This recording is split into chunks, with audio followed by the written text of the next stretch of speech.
Hello everyone, this is Saloni Sharma, Associate Professor in Physics from Hansraj Mahila Mahavidyalaya Jalandhar.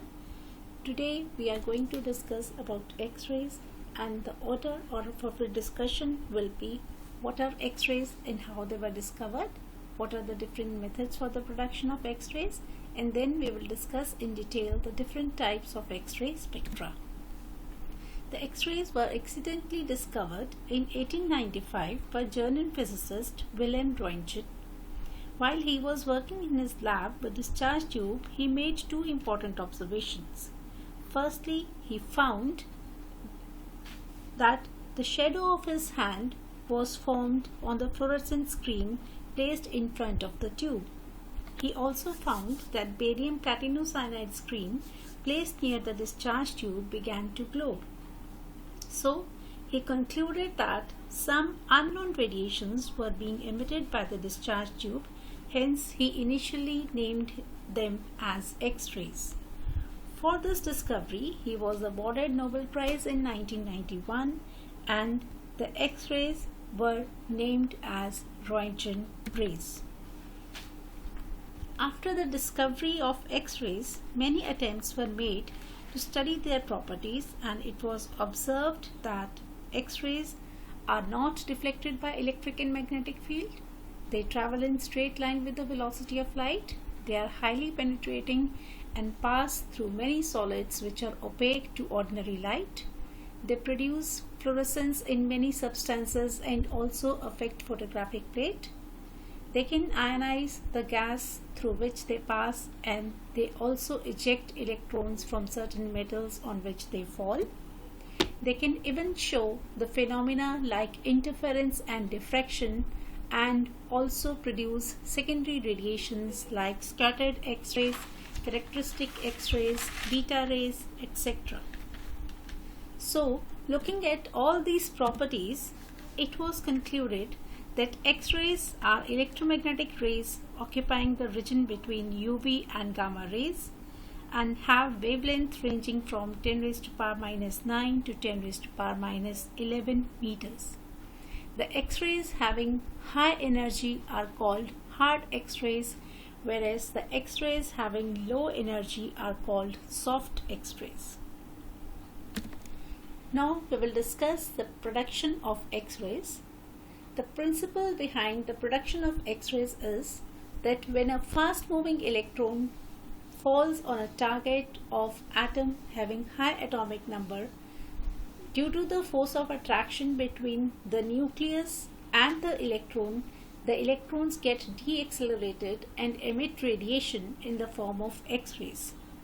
The energy of about 2 to 5% of electrons is converted into X-rays, whereas the rest of the energy is converted into heat. The first method adopted for the production of X-rays is Röntgen tube, which is simply a glass discharge tube with some modifications. So Röntgen tube consists of a spherical glass tube having 3 side tubes. The cathode is a concave aluminum disc. The electrons that are emitted from the cathode are concentrated at its focus where the target is placed. The target is held at an angle of 45 degrees to the path of cathode rays. The anode is aluminum rod connected externally to the anticathode or the target. When a very high potential difference of about 10 raised to power 5 volts is applied between the cathode and the anode, the X-rays are produced which come out through the glass walls of the bulb. Now the target chosen should possess some particular properties. The first is high atomic number. Because the X-rays are produced when electrons pass closer to the nucleus of atom having high atomic number. So target should possess high atomic number. Now, as almost 2 to 5% of energy is converted to X-rays and rest of the energy is converted into heat, So the target should have high melting point so that it does not melt due to the production of heat. And it should also have very high thermal and electrical conductivity, because even if heat energy is produced, it should immediately be transferred to the surroundings with the help of the metallic rod. Now we have to discuss about the intensity and quality. The intensity means the number of photons of X-ray produced, and the quality of X-rays means the energy of the photons of X-rays. So intensity, that is the number of photons of the X-rays produced, will depend on the number of electrons produced by the cathode, which will depend upon the potential difference applied between the cathode and the anode. The quality or the penetrating power of the X-rays produced will depend upon the energy of the incident electrons. Now, greater the energy of the electrons emitted from the cathode, greater the electrons will strike the target with more energy, and hence X-rays of high energy will be produced. So again, we can achieve this by increasing the potential difference between the cathode and the anode. So in this case, in Roentgen tube, we can control intensity as well as quality of X-rays by changing the potential difference applied between the cathode and anode. The limitations of the Roentgen tube is that we cannot separately control the intensity and quality of the X-rays produced, because both depend upon the potential difference applied between the cathode and the anode.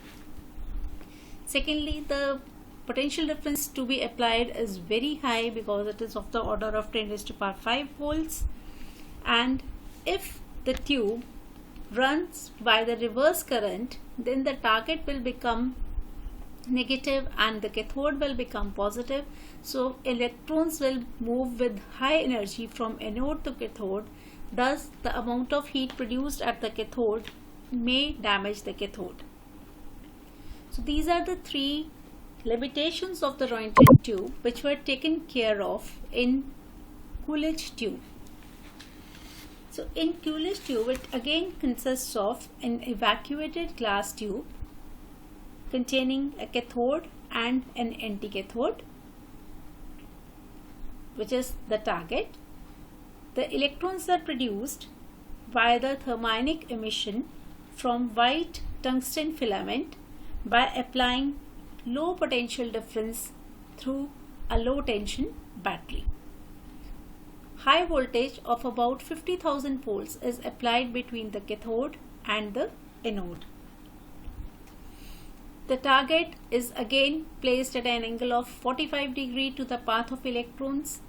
It should have high atomic number, it should have high melting point, and it should have high thermal and electrical conductivity. Now again, the 2 to 5% of energy of the electrons is converted into X-rays which come out of the glass tube, and rest of the energy is converted into heat, which is immediately transferred to the cooling system with the help of the metal rod, and in the cooling system water is continuously circulated to draw heat from the target. Now in this tube, we can independently control the quality and intensity of X-ray produced. By varying the potential difference applied across the filament, we can change the amount of heat produced in the filament, and hence the number of electrons generated from the grid. The greater the number of electrons generated, greater will be the number of photons of X-rays produced.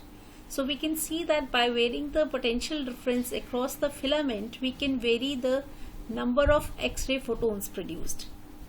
Now, given the number of electrons produced if we vary the potential difference between the cathode and anode, the energy acquired by the electrons in moving from cathode to anode will increase. As we know that if we apply a potential difference of P volt across the anode and the cathode, the electron will acquire an energy of E into V in moving from cathode to anode. So by varying the potential difference between the cathode and anode, we can vary the energy of the incident electrons and hence the energy of the X-rays. So we can see that we in this Coolidge tube we are able to control the intensity as well as quality of X-rays produced separately. Now we can calculate the wavelength of X-rays produced also, that if we apply a potential difference of P volt between the cathode and anode, the energy acquired by the electrons in moving from cathode to anode is equal to E into V. And if m is the mass of the electron and v is the velocity gained by the electron, the kinetic energy, that is equal to half mv square, that will be equal to E into V. So from here we can calculate the velocity of the electrons, that is 2ev over m under root. If we suppose that whole of the energy of the incident electron is converted into X-rays, then having frequency nu, then we can say that E h nu is equal to half mv square or is equal to E into V. So nu is equal to EV over h, or lambda is equal to hc over EV. Substituting the value of Planck's constant, velocity of light and the charge on the electron, we can find that lambda is equal to 12,400 upon V.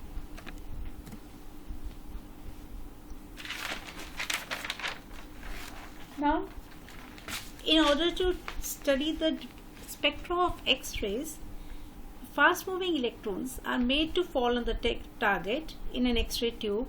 The X-rays produced are examined by Bragg spectrometer. The intensity versus lambda curve of the X-rays are found to have wavelength varying constantly between the minimum and maximum values, along with some well-defined wavelengths. That is, it consists of a few sharp peaks superimposed on the continuous background. Hence, we have a combination of two different types of spectra. One is the continuous or white spectra, whereas the other is characteristic spectra. The continuous and the white spectra is independent of the nature of target, but its intensity is proportional to the atomic number of the target material. It consists of X-rays of all possible wavelengths, starting from the minimum possible wavelength, which depends upon the potential difference applied between the cathode and anode.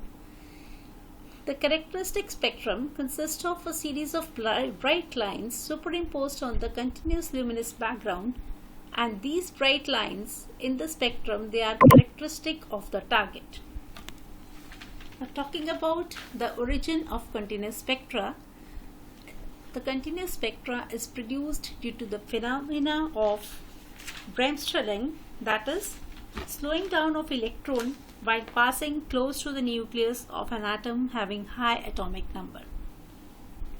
When electron passes close to the nucleus of the target atom having high atomic number and atomic mass, then they are deflected from their path due to the strong electrostatic interactions between the electron and target nucleus, and hence due to this deceleration they lose some of its kinetic energy, which is emitted in the form of electromagnetic radiations or X-ray photons.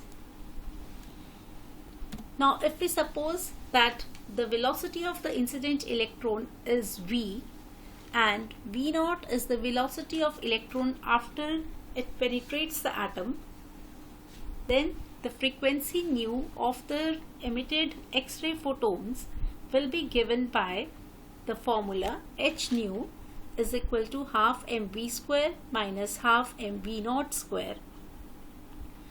At the most, the electron will be stopped by the nucleus.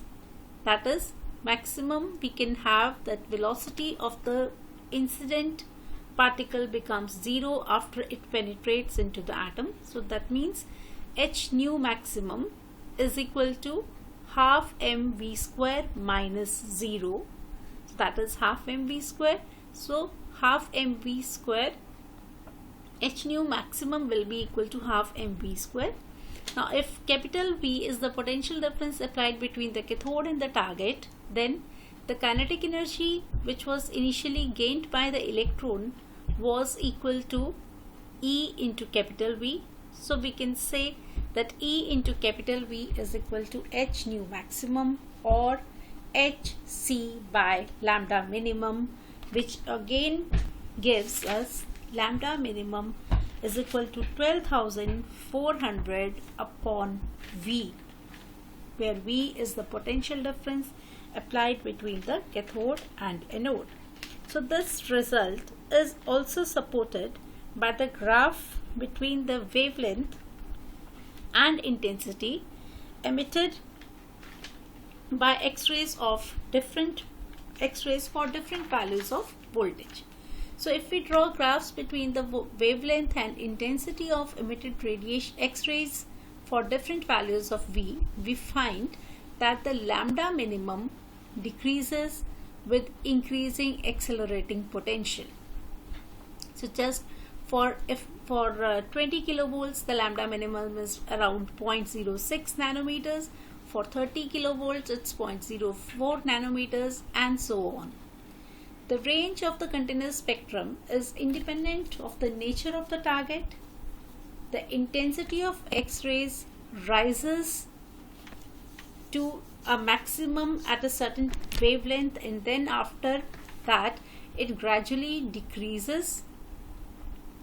The intensity and the maximum intensity both for a given particular wavelength increases with the increase in applied potential difference.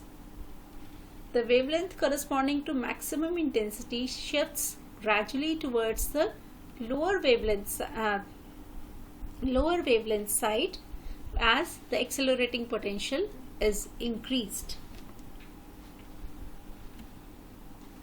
Now, the origin of characteristic spectra. The characteristic spectra is observed in the form of sharp peaks superimposed on the continuous spectrum. So this is characteristic because of its origin, that when fast moving electron penetrates into the atom, it may knock out electron from some inner shell, for example K shell.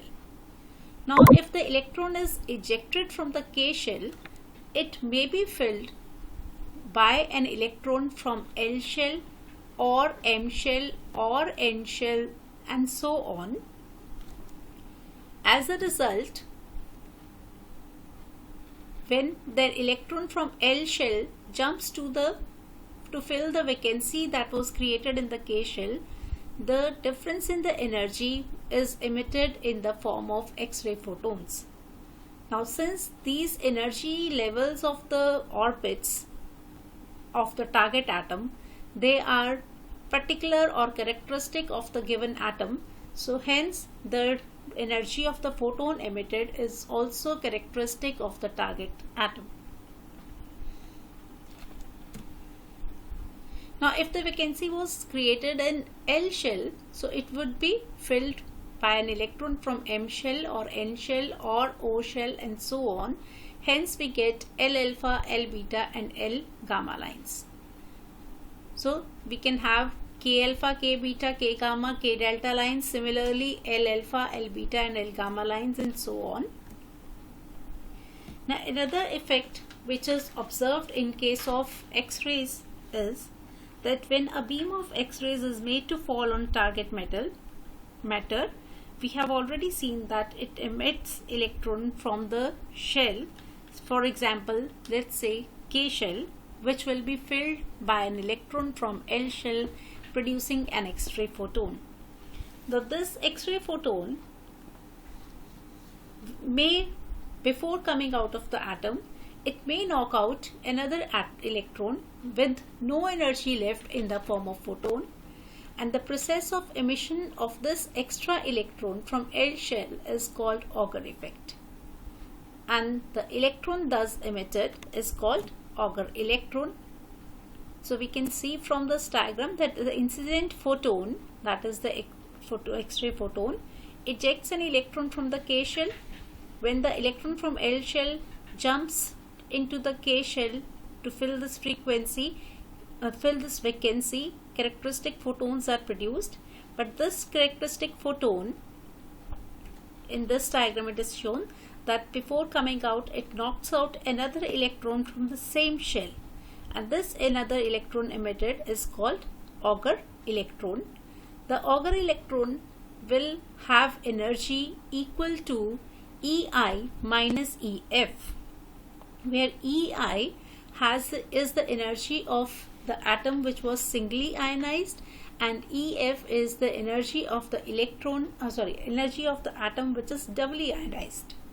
This type of atomic transition does not involve the emission of photon, because the total energy of the photon was transmitted, readjusted into the electron, Auger electron. So therefore these type of transitions are often called non-radiative transitions. So in general, the uses of X-rays being highly penetrating rays, find many different uses in surgery, in destroying malignant tumors, in finding defects in radio walls or rubber tires, so on, in also detecting flaws in heavy girders and cracks or air bubbles in goods. It also utilized in making detection of presence of smuggled gold, and most importantly, it is widely used in research to investigate the structure of crystal, arrangement of atoms and molecules in the matter, and their behavior on different materials through X-ray diffraction techniques. Thank you.